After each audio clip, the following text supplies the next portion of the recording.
The battle station hummed with the usual cacophony of 100 different species, going about their duties. In the armory section, Nancy stood rigid, her crystalline exoskeleton gleaming under the harsh fluorescent lights. The Kirathi were known across the galaxy for many things: their tactical brilliance, their unwavering loyalty, and their absolute intolerance for physical contact. Nancy's four-fingered hands trembled as she examined the damaged chest plate of her combat armor. The left ventilation coupling had been sheared clean off during the last skirmish with the Void Reapers, and without it, the armor's temperature regulation would fail within hours of deployment. She needed it fixed, but the thought of visiting the station's mechanic made her skin crawl beneath her natural armor. Plating problem, Lieutenant. Nancy's head snapped up to find Parker standing in the doorway, his standard issue toolkit slung over one shoulder. The human engineer had been assigned to the station only 3 months ago, but he'd already earned a reputation for fixing what others deemed unfixable. My armor, Nancy said tersely, her translator converting her harmonic speech into flat standard. The coupling is damaged. Parker approached slowly, his movements deliberate and visible. Nancy appreciated that, even if she'd never admit it. Most species either ignored Kirathi customs entirely or made such an obvious show of accommodation that it felt insulting. Parker simply moved with consideration. May I look? He asked, stopping a respectful 2 meters away. Nancy's mandibles clicked in affirmation. She held up the chest plate, angling it so he could see the damage without coming closer.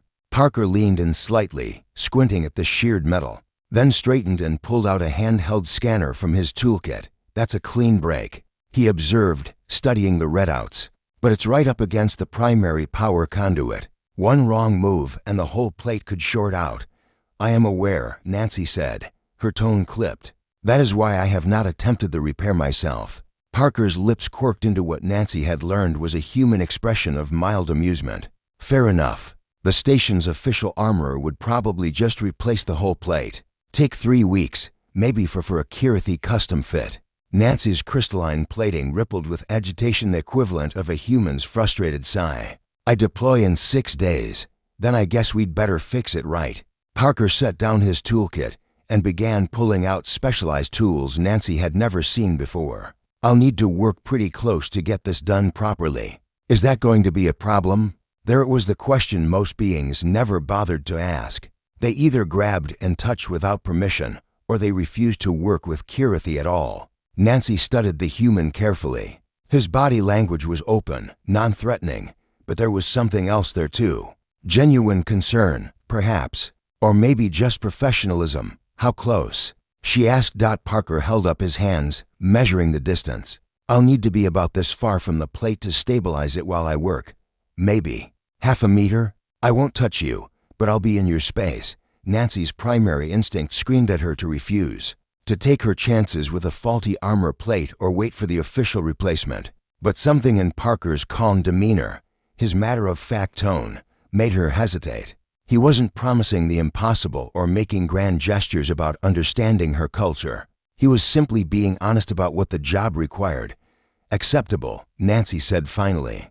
They set up at one of the workbenches, and Nancy positioned herself so she could see everything Parker did. He worked methodically, first creating a small magnetic field to stabilize the damaged area, then carefully removing the sheared couplings remains with tools so precise they wouldn't have been out of place in a surgeon's kit. The thing about Kirathi armor, Parker said as he worked, his voice calm and conversational, is that it's designed to interface with your exoskeleton's natural resonance. That's brilliant engineering, but it means standard replacement parts won't sync properly. Nancy found herself relaxing slightly. Most species do not understand that.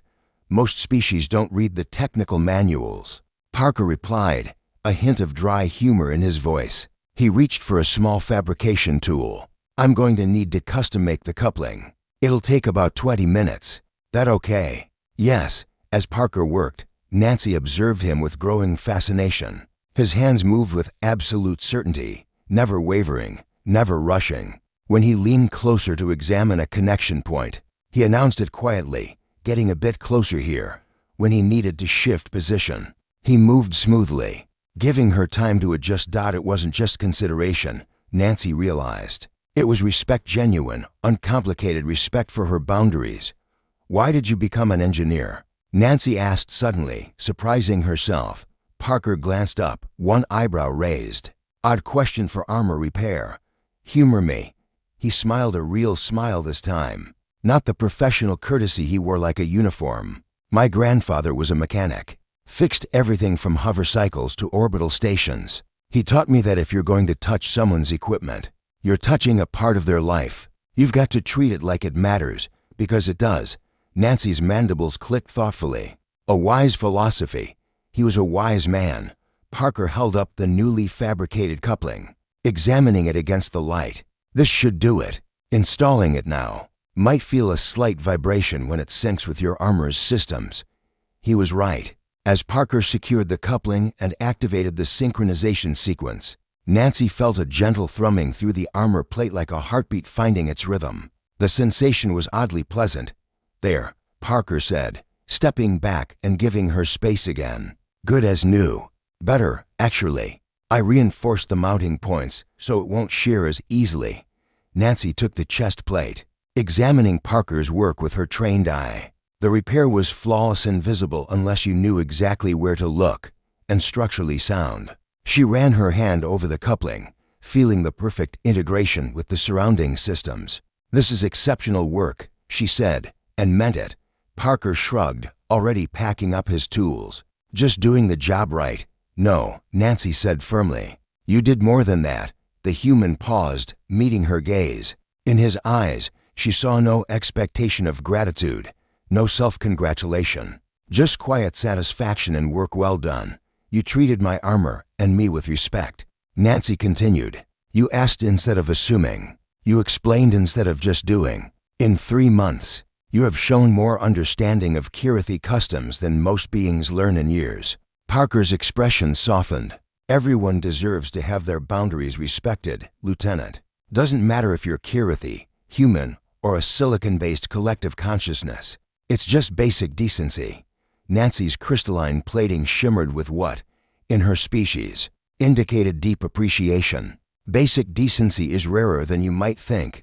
Parker, as the human engineer left the armory, toolkit over his shoulder and a casual wave goodbye, Nancy stood alone with her perfectly repaired armor. She thought about how most beings saw the Kirathi prohibition as a challenge, or an inconvenience, never as simply a boundary to be respected. Parker had fixed more than her armor today.